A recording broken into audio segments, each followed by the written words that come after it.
Welcome to another episode of Whitetail Rendezvous, coming to you 6 days a week as we interview whitetail experts and hear their traditions and personal stories of the hunt. Learn more about the latest gear, discover proven tips, and the latest strategies so you can make your next hunt a success. Now, here's your host, Bruce Hutchin. Whitetail Rendezvous is pleased to announce a partnership with GoHunt.com. Who's GoHunt.com? Well, if you're a DIY hunter, you need the information at GoHunt.com/insider. Why? Because it provides 4,200 profiles, every unit, every species, and every season. Furthermore, they give in-depth analysis, interactive maps, unit access, and seasonal trends.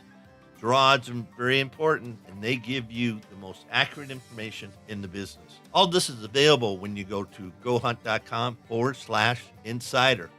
Make sure you use promo code WR when you join Insider. You'll get a $50 gift card for GoHunt.com Gear Shop. Remember, when you become a member of GoHunt.com/insider, you're going to get a $50 gift card to Go Hunt Gear Shop.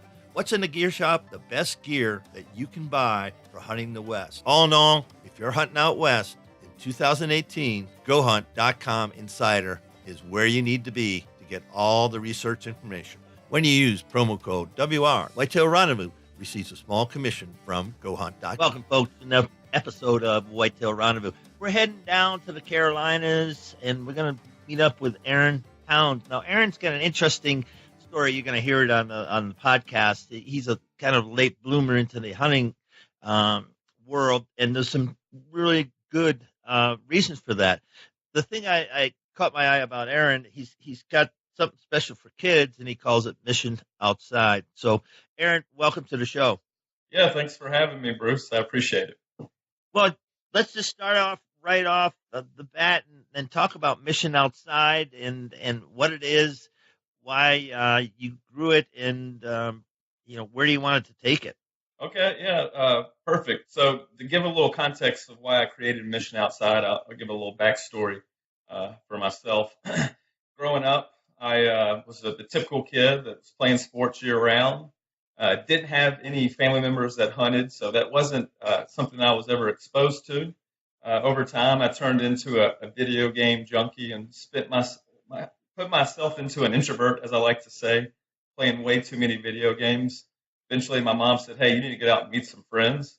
So in high school, started doing that. Fast forward to after I graduated college. One of my best friends, Brandon Thornton, asked me, hey, do you want to go on a duck hunt when you come home for Christmas Eve? And he's one of those friends that, he could ask you to go sit in a prison cell with him and you'd want to do it because it's a good time. So I was like, sure, let's go do it. And, went out there and had a good time. We didn't even shoot anything, saw some ducks, but really we just enjoyed the outdoors and, kind of socializing out there. And so he planted the seed for me to open my mind up to hunting. Fast forward 4 or 5 more years, a friend, Will Newton, had been asking me, hey, do you want to go hunting? Go to my honey hole. You want to go to my honey hole? After 2 years of him asking, I finally said, sure, let's go hunting. Had a successful morning, and that seed that Brandon planted began to blossom. From that point on, a month later, unfortunately, Will passed away. And it was a kind of one of those outer body experiences where I believe his passion for hunting and obsession transferred over to me. And from that point on, I just became obsessed. That's all I did was research, watch YouTube videos, read blogs, and got enamored with how do I become a successful whitetail hunter. I've always had a calling to serve other people, whether it was coaching basketball and for middle school kids or doing charity work with my wife. And so I was like, how do I take outdoors and hunting and give that to somebody else, give that experience? And last year, I kind of just had an aha moment. I was like, well, heck, I'm a kid. I grew up not around hunting at all. Why don't I try to go find those kids that have zero exposure to hunting and introduce them to that? And maybe I can change one kid's life. And so from that, Mission Outside was born. Now, how do you find your kids? Through churches, through schools, or? So this is the first camp coming up this summer, And so I'm keeping it to a small group. I want to have no more than 10 kids. Right now, it's between just people I know in business that said, hey, yeah, I got a 10, 11, 12-year-old kid that I want to, get into hunting or at least see if they're interested in it. So right now, it's purely through networking. And I've reached out. I've got, Mission Outside page. And so, getting exposure there as well. But right now, it's primarily just through friends, family, business associates. Now, if somebody wants to reach you on social media, how would they do that? So they could reach me on Facebook at Mission Outside, Instagram at Mission Outside, and then Twitter. I have a Beginner Hunters at Beginner Hunters is my handle.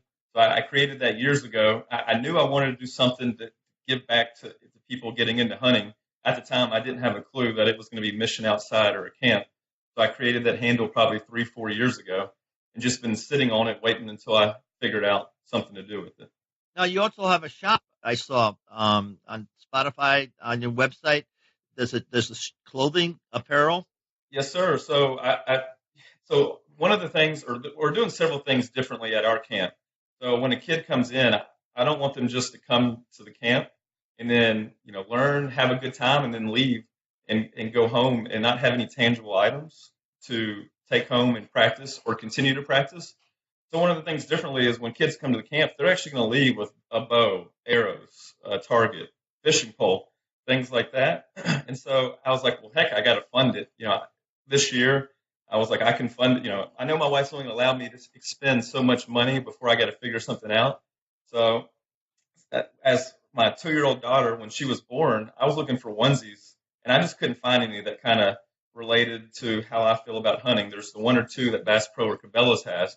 So with my zero design talent, I decided I was going to create a couple designs, and then the missionoutside.com kind of was launched. And so I've been selling onesies and shirts like this, but mainly onesies and toddler shirts for the past 4 months.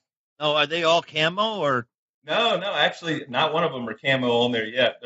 I've been keeping it pretty basic, onesies that are white. You can get, the Mission Outside shirts in, different colors, but it's pretty basic at this point. So people come and they buy some of your stuff, huh? Yes. So we just launched a couple spring onesies and up to 5 T-shirts for turkey. I think it says Spring Fever. And then there's one that has initials. It's more customized with Easter Bunny. So we're selling those right now. Try to help raise funds for the camp. And so all the money that you raise, obviously you got to pay for the goods, yep. But then it all goes to the camp, huh? Correct. 100% goes to the camp. Now, if somebody said, hey, I kind of like that and I want to support Aaron, how would they do that? So they would go to www.missionoutside.com, and there they can purchase products. And then secondly, I've had other people reach out to me just via one of the social platforms, and they've said, hey, I want to help out. I'm willing to donate. I'm willing to give you some certain gear to help go towards the camp. And so that's the other way that people have been reaching out and kind of starting the conversation for partnerships, because they're saying, hey, we like what you're doing. We want to get kids in the outdoors. How can we help? So that's been awesome just to see the outreach from the hunting community. Now, what about crowdfunding? Have you tried that? No, I hadn't tried crowdfunding. I hadn't even thought of something like that, to be honest with you. Yeah, you're natural. I mean, one, people know you. Two, you have a social media presence. And, all you can do, there's no fail in crowdfunding. I mean, if you got $1, you're ahead. Right. And that'd be something, take a look at, because I think there's enough interest and you could do some, fun things with that to, generate some interest, especially if you said, okay, we're having 10 kids, 5 days, total all in, it's going to cost me $20,000, whatever the number is. That's for, peanut butter sandwiches and bows and arrows or whatever. But then and lay it out that way and just say, okay, here's what we'd like to do. My wife and I, we've kicked in $5,000. Okay, now we need $15,000, to do it. And you'll be getting videos, blah, blah, blah, blah. You know the deal on that. But why not? No, that's a good idea. Certainly, I've been going the hard route and just really reaching out to people at this point. And Yeah, so yeah, that's a good idea. I'll have to look into that. Yeah, because sometimes we don't ask, and that No, hampers us. We just don't yes, ask. no doubt. And see, I'm in sales professionally, so I don't have a hard time asking.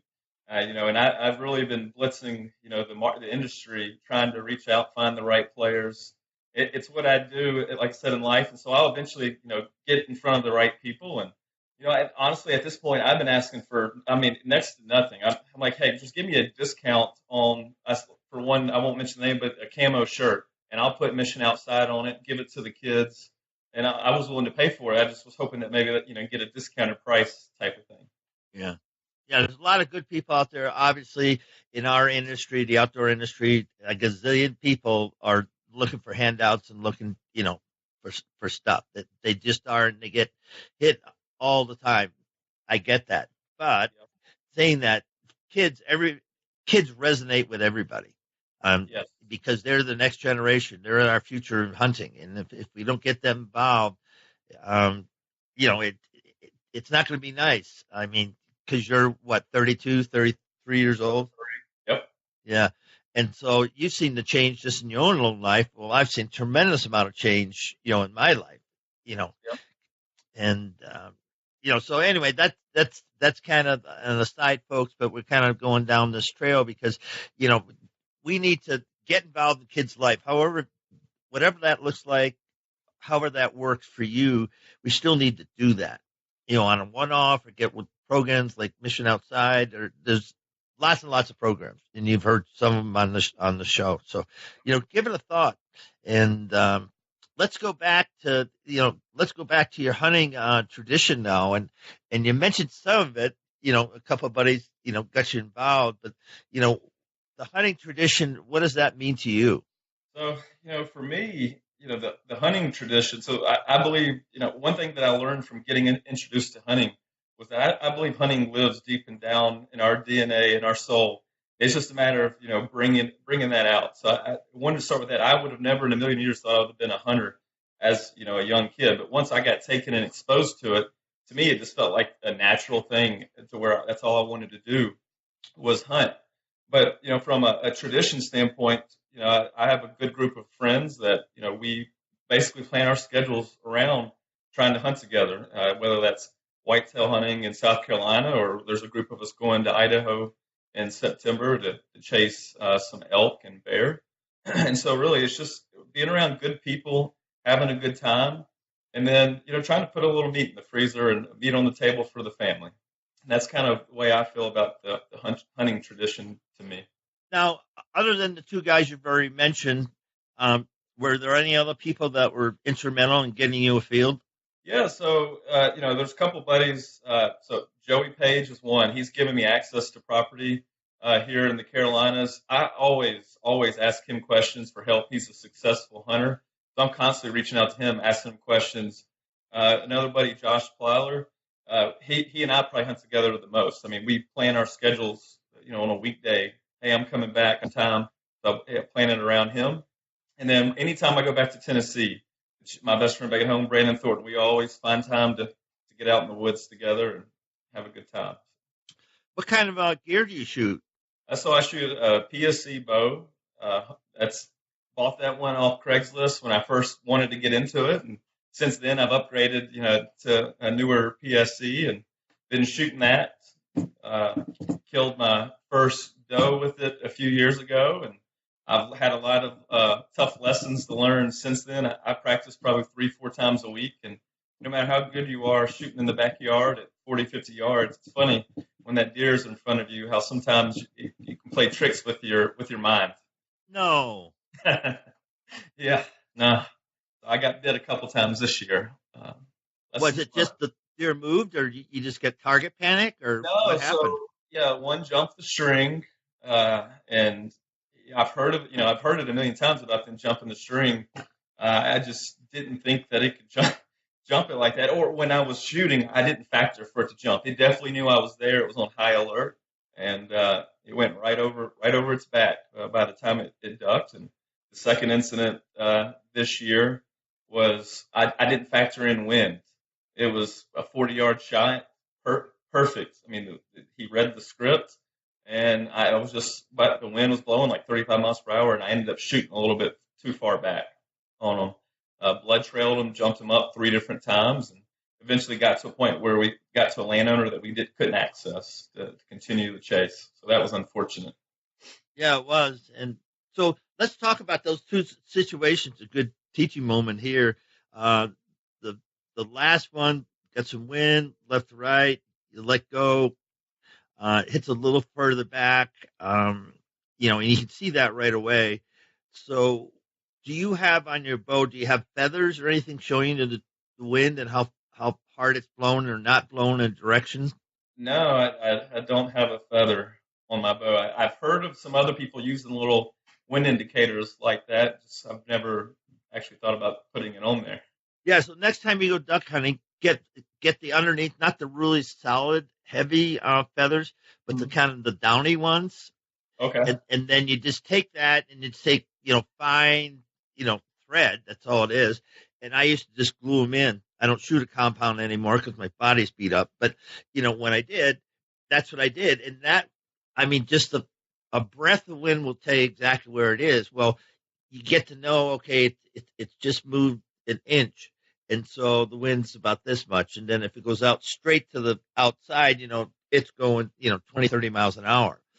And it shows you the thermals and it goes up and down. It's really a good trick and simple. It doesn't cost absolutely nothing. So yeah, I'll have to do that. You get a feather, you get a piece of, I use black thread. You can use yellow thread, doesn't matter.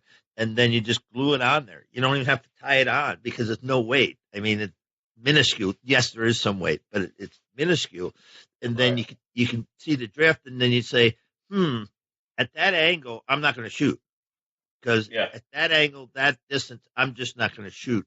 Not going to shoot my bow. And so as you go through and process, you pick up little tricks. And you go, okay, here's my go and no go. Because probably if you realized it and had played it all back, you wouldn't have shot that arrow. Yeah, the wind was howling pretty good, and I kind of zoned out. You know how it is when you get focused. Well, sure. It's understood, but those are little tricks that all of a sudden you say, no, he's going to walk because it just isn't the right situation. And we've all injured deer, that happens in archery hunting for a lot of reasons. I've injured elk. I hit him too high, hit him perfectly. I hit him in the top of the lungs, and he didn't bleed a lot. Wow. And he went to a different ranch, and the story there. Yep. And that's the way it happens. And you think about that. Now, what was the other situation where you jumped your string? Yeah, so there was a couple does, and the first one busted me, and the second one kept walking, and then all of a sudden she stopped. She alerted off the first doe, and then just looked right at me, and I was at full draw, and it was like a 25-yard shot, and when I had the Tacticam on it, on my bow, and just she dropped, and it went right over her back. So, isn't it amazing how they do that? That is unbelievable to me that they can do that. I can't get over it. I've heard about it and seen it on TV, but you just don't think they drop that much when you're in the tree, but they do. It's mind blowing, to be honest. Yeah, well, we're predators, and one way to get away from predators is to do that. Yeah, I don't know who teaches them though. See, that's the thing I don't know. Do they go to school, a YouTube channel, or what? Yeah, they got their own YouTube channel. That's funny. Well, think about it. Who teaches them? Okay, when you hear thunk or whatever, you gotta drop. They have a Bruce on the hunter rendezvous that's teaching them all about hunters and how to avoid them, I guess. Yeah, I guess so. I don't know, but that'd be interesting to ask a deer. I don't think they'll tell us, but no, I don't think so either. My best story on that whole thing, we're hunting mule deer hunting, and I was hunting benches in Colorado, and I was in a really good trail. Everything was right, and I was in a tree stand. And yes, you can use a tree stand out in Colorado. That doesn't have to all be from the ground. Yeah. It's no secret, but guys been doing it for years. But anyway, having said that, so I could see he's coming up, and I could see his horns. It was just a nice, 4x. 8-pointer, you'd call it. And he just coming up, and so I'm just locked in probably 40 yards. And that sucker knew I was there. I don't know how, but he knew I was there. And so I got set up, and he's walking. I'm right behind his shoulder, right exactly where I want to be. And so, I let her go, and that sucker spun. Oh, wow. He spun, so I hit the off shoulder. So Really? the left shoulder became the right shoulder. And I was going, my jaw dropped, and I went, are you shitting me? No, because he completely just spun. By the time it took from the arrow to get to A to Y, 300 feet Yeah. per second ish, 40 yards, that's no time at all. But he completely spun. The arrow just kind of glanced and was flopping. It didn't penetrate. And then he went back the way, he came, I went, and found the arrow, he just walked off. But I'll never forget that, how fast that deer spun inside out. And the shot was good. I hit right where I wanted to hit it. That's crazy. Crazy. I know, but think about that. That was, we're talking about predators and how they know what to do. That guy, one, knew something wasn't right. As soon as he heard that thunk, he'd been probably shot at before. And he just spun in place. I mean, inside out. And I'll never forget that. It's like, how can they do that? Yeah, I know. That's amazing. So you're going elk hunting. Talk to me about that.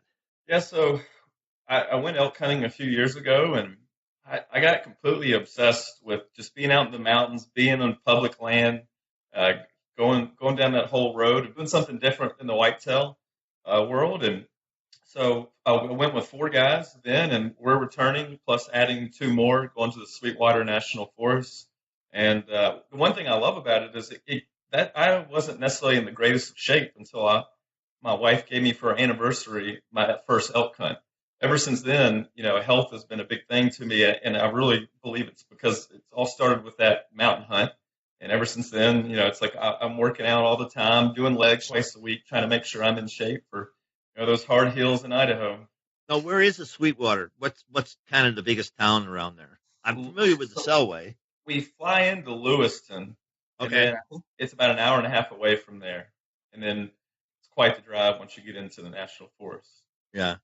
Elk River, I think, is the nearest city. That's where all the people live near there. Up in Elk River? Yep. So we're looking forward to it. It's we're going with Shattuck Creek Outfitters. It's a family-ran business that my buddy has got. That Joey Page, who I mentioned to earlier, has been going to for years, and they're an awesome group of people and family, and so and they know their business, and so it's nice to go with them and kind of learn the ropes of the Western hunt, since I'm not that familiar with it. Yeah, well, just be ready to get your butt kicked. Ooh, you're telling me. That was an eye opener. That first elk hunt, that's for sure. Yeah, it's kind of funny to watch these guys, and they think they're big and tough, or small and wiry, or it doesn't matter. And if you haven't experienced it, I don't care how good a shape you're in. Mentally, it kicks your butt because it's so hard. 100%. Yeah, the mental part is the hardest part, I think, to get over. You gotta go in there with the right mindset. That's for sure. And the people one of the guys I know, he's got one of these can't quit attitude, and he does really well. You can tell he's in pain, but he won't quit, so he keeps powering through it. And if you have that kind of attitude about yourself and mental capacity, you'll do just fine. That's one thing I've learned out there. Yeah, and the best thing, the longer the hunt, the better your odds. Yes. People break down; they just physically break down, and so instead of having 6 guys in the field, you've got 3 guys or 2 guys. Yep. And then you get the whole, their whole thing. They go, okay, this guy can hack it. We're going to go over, Jim Bob's honey hole, and we're going to see if we can get an elk out. Exactly. Well, but that's the truth. Yeah. And a lot can be said for that on the whitetail side. If you think about whitetail hunting, it's, you go out to, I don't know if you're in suburbia. I just saw a squirrel in your backyard, but there's some critters probably not too far from you. There's white-tailed deer. Okay. But we take them for granted. Well, I'm going to go out and see if I can get a deer tonight, and so many people, take their 40, 80, 160, whatever for granted, and they don't hunt it like they paid $10,000 to hunt that land. Yeah. Your thoughts on that? So I completely agree with that. I do. I live in Charlotte, North Carolina, and unfortunately, there's not a whole lot of access around here. It's and the people that do, it's hard to get permission on it. I mean, I was reaching out for permission just for hosting the camp, and I was even struggling to get access for that. So we drive an hour to go hunt, and that's about as close as you're going to find good property to hunt. And that's typically timberland, timber-owned properties. But yeah, I do know. So some of the people I know that own 40 acres, they just go at the same spot every single time. They don't actually utilize and think of strategies of how to best utilize that 40 acres. And I learned this year I had access to 37 acres with my friend Joey, and it was interesting to watch that you can come up with a strategy for that 37 acres and make it and utilize the whole thing to become successful and actually harvest the deer. And so that was interesting because I've always had the 1,700 acre strategy, and this year was the first time I've actually had to hunt or got the option to hunt 37 acres. I'm talking to a guy in Wisconsin today, Cliff Hamlers, and he's close to La Crosse. And anyway, he's owned a 40 for 20 years or something. Every year he takes a 150 buck off of 40. Wow. Yeah. And 30, what did he say? Out of 40 acres, like almost 30 acres is all sanctuary. Really? Yeah. So that's strategically, and obviously where the sanctuary is, that's where the food is too. Yeah. But it makes it so easy for them to live. And then he only hunts, obviously you can hunt north, south, east, west. And he figures it out where he's going to hunt. And he only hunts 1 or 2 days a year. Oh, wow. So that's, that's taking it. Hunt that little. Well, but you think about it, that's what he does. And the rest of the time he just takes care of his deer. But I submit to you, Aaron, and all our listeners, think about your 40 acres and strategically figure out, okay, how can I maximize this for the biggest deer in the area? And not be a 150, a 125 might be the biggest deer, and that's okay. It is what it is. But then figure out, and again, I go back to, people spend thousands of dollars coming out west and hunting, or, I was talking to a guy earlier this year, $6,500 to hunt his ranch, in Kansas, just for one whitetail. And it's worth it. He's got big deer and everything, but hunters spend a lot of money. You and your crew collectively going to spend a boatload of cash. Yes. And God bless you. I'm thankful for your wife to let you hunt. Me too. Well, you think about that. You just think about, what impact we have on local economies, but you bring it back home. And if guys would really think about their local, where they hunt, and not just, I'm going to go out to the stand, sit there tonight for a couple hours and see what happens. That's the wrong mentality, in my opinion. I completely agree with that, 100%. So let's go ahead. No, go ahead. No, I was going to say, other lessons learned. We talked about jumping the string, and I don't have a solution for that except to let them know you're there. Hunting in the wind, there's a couple there. What about some of the other things lessons learned that you're taking forward and applying? Yeah. So one of the lessons learned that for me is, defining success. And I know that's not necessarily exactly hunting that's going to make you more, kill more deer. But that was one thing I learned. I had my own definition of success, and you got to make sure you don't judge other people's definition on what success is. It may be, whatever the first deer that walks out in front of them, or maybe it's a booner. And, social media at times, I think kind of can hurt people and make them think they have to kill a booner. When you hunt in South Carolina, the biggest deer on the property is 137 inch.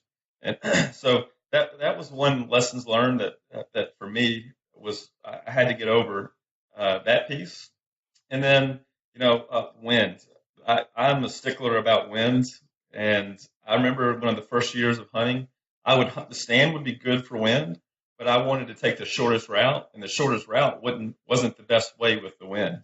And I couldn't get over why I couldn't see any deer. And so I remember the next year I was like, I'm going to change this up.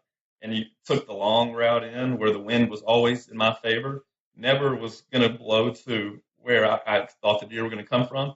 And it was crazy to me the amount of sightings, the amount of deer I saw once I changed that little bit of strategy in my hunting. Isn't that amazing? Yes.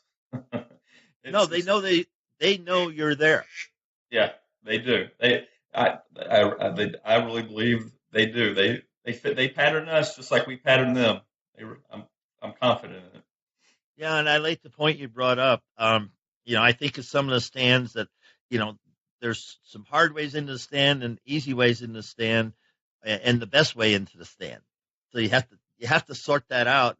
I've stopped hunting some stands. If it isn't right, I'm not going to hunt that stand, even though I know there's good deer in that area. Yep. And I'm not going to hunt that stand because I've had too many deer bust me, or just, you see them cruising through, but they're not in close. I can't get a shot at them. Yeah, no, I agree. I'll go if I have A, B, and C where I like to hunt. I know there's good bucks. If the wind's not right, I'll just go to a new spot and sit on the ground. Just because I don't have a stand there, just so I won't mess up. One of my primary spots. And it's important. I think people try to force the subject, like, well, I'm out here, I got to go hunt where this big buck is, where he was on camera 3 times, and it doesn't typically work out for them. No, it doesn't. And I think, and I'm guilty of it. I want to go hunting. You get all juiced up and say, oh, man, I want to get out there. I want to get out there. Well, that might be the wrong thing to do. Yes. Sometimes, things aren't in our favor, and it's just best just to take a day off. In my case, spend it with my wife and 2 kids. And so I've been, I was hunting 60 plus days when I didn't have kids. And since I've had them, I've had to be a little bit more selective. My wife is friendlier and more forgiving than most wives. And I still get in over 30 hunts during a whitetail season, probably another 15 during turkey. And so I've learned to be a little more selective of which days I'll go. And if it's hot, I'm just, I'll pass. I'd rather burn that day another time when the weather's, more in favor of the hunter. Well, you should probably put that out on social media, because a lot of guys and gals too, there's some passionate, focused lady hunters that just, they're on fire. Yes. And it's kind of, you get deer fever and everything else goes out the window. And unfortunately, that might be not the right course of action. Right. No, you're right. My wife, she's quick to let me know if I've hunted too much. She'll be like, "Hey, it's time for you to take a day off too." So she was not afraid to tell me at the same token. So let's, you're in your 30s. What are the 3 or 5 things that you've already learned about hunting that are helping you at work, helping you develop relationships with other people? What are those things? So I'm glad you asked me that question, because I was just sat in front of a board last week, Lee County Wildlife Club, sat in front of them, and I mentioned there's a lot for kids, and I'm going to take this back to the kids aspect, because I feel it from my perspective. There's a lot to be learned there to become a hunter. I travel around and meet Fortune 500 executives, 100 million to $1 billion companies as well. And a lot of them are outdoorsmen, and a lot of them are hunters. And, I think there's some things to become a successful hunter. You got to fail. There's a lot of failure involved in becoming a successful hunter. You don't just get to go out there and harvest a deer every single time you go. There's strategies. After you fail, you learn, figure out what I did different. What do I need to do differently? So there's that aspect in it. There's persistence. I typically think successful hunters are out-of-the-box thinkers. And, those things all play into, being a leader, becoming, in my case, a business person. I truly believe it's helped me.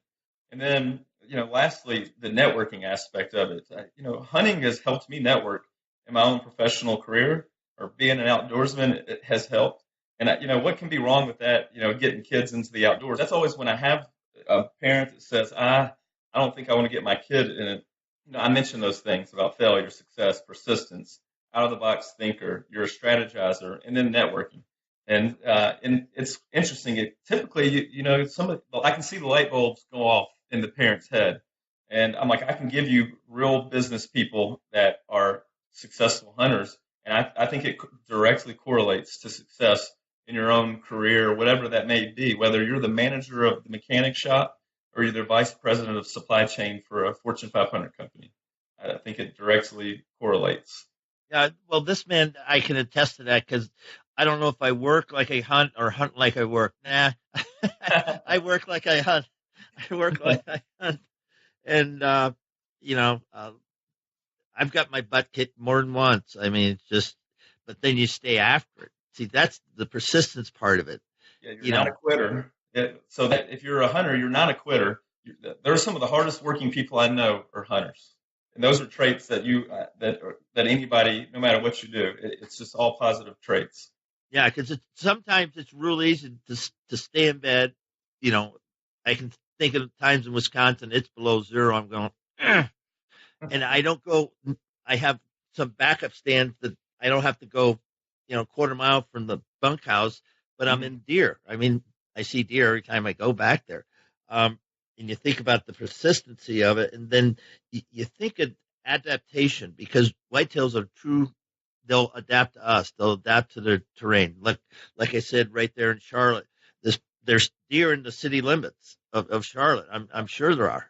I see them in my front yard every few days. They're here. You're right. Yeah, and so you think about that. Giant bucks are here as well. You can't shoot them though. No, you can't shoot them. It's frowned upon in city limits.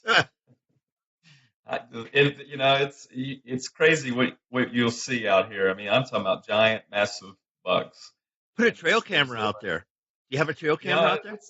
I don't, and I should, because I have a creek that backs up. Oh yeah, you got to do that. You got to do that. I know. And start. I should, but I'm afraid somebody's going to steal it because kids will play through. Lock it in. Just lock it in. Get one of the lock boxes or bear boxes or whatever now. But that would be so cool. Say, here's Jimbo. He's on my hit list. Yeah. He's 20 feet off my deck. Yeah. Well, so this year I hung up a deer in my backyard and cleaned it out, and my wife was like, "Oh, the neighbor's going to call the cops on you. They're thinking that you killed one of these deer in the backyard." But I definitely didn't do that. So that's funny. Well, anything more to add? We're kind of at the place of the show. We've been at it 40 minutes or so. I sure, call me when you get out to Colorado, at least to say hi. Okay. I love that. And the other thing, I've done a little bit of hunting in the West. So if you have some questions, you're on the Sweetwater River, right? Correct. Yeah, it goes right through there. So, you're in tough country. It's not easy country though. No, it was tough. That's for sure. Yeah. Now, well, again, I appreciate you having me on, bringing the exposure to Mission Outside and what we're trying to do. I would probably close with, two things from my end. For the whitetail hunters, there's plenty of us that are great at getting kids in the outdoors, but I do see on social media, I'm tagged out, done for the year. And I put it out there a couple times and challenge them, say, hey, don't be done for the year. Let's ask a neighbor, hey, do you want your kid to go hunting? Find a kid and take them out there and just let them see wildlife. If they don't want to hunt, just let them go out there and experience it. So that would be one thing I would challenge your listeners to do. And then, secondly, from a whitetail perspective, it's primarily on the eastern half of the U.S. It's private land. And I think we need to focus on, public land as well, even though we're whitetail hunters, and I've been hunting private land since I've been hunting. And I just want to say, let's keep the public land access and opportunity, in our mind, and help support, keeping public lands in public hands. I'm a member of Backcountry Hunters and Anglers, and on their leadership board for the state of North Carolina if they're starting up, and it's opened my eyes up to a lot of things. And I just want to encourage, because I talked to a lot of hunters here in the Carolinas, and I asked them to help join in, and they're like, well, I'll never hunt public land. And I think we are all seeing that land's going away. I mean, they're building. You go to Charlotte, I'm telling you, they're building every nook and cranny, every 50 acre, 100 acre, parcel if you find 300 acres, it has a for sale sign, zone commercial. And so we're losing access. And, I think about getting kids in, and I also think about a few generations down. I want my kids' kids to have access, and I want public land to be one of those opportunities that they have to hunt. So let's fight to protect that for generations to come. Well said, Aaron Town. This has been fun. I've enjoyed talking to you and hearing some about your stories, 2 about your mission, and 3 just the type of guy you are. So you're welcome on the show anytime. Yeah, Bruce, thank you so much. I appreciate it. Good talking to you, and I'll definitely keep in touch.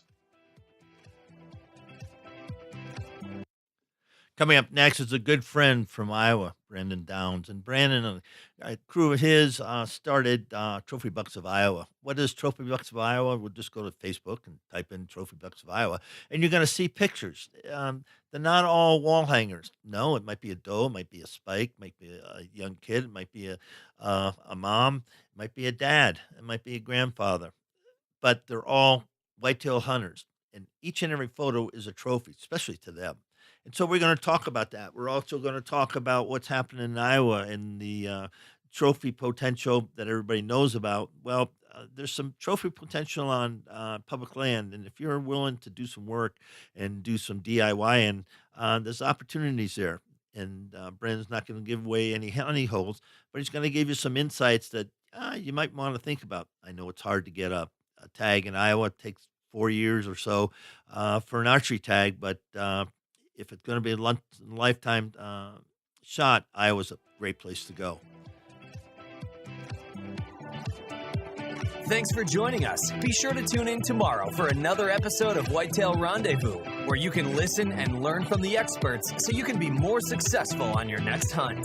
Until next time, listen, learn, and succeed.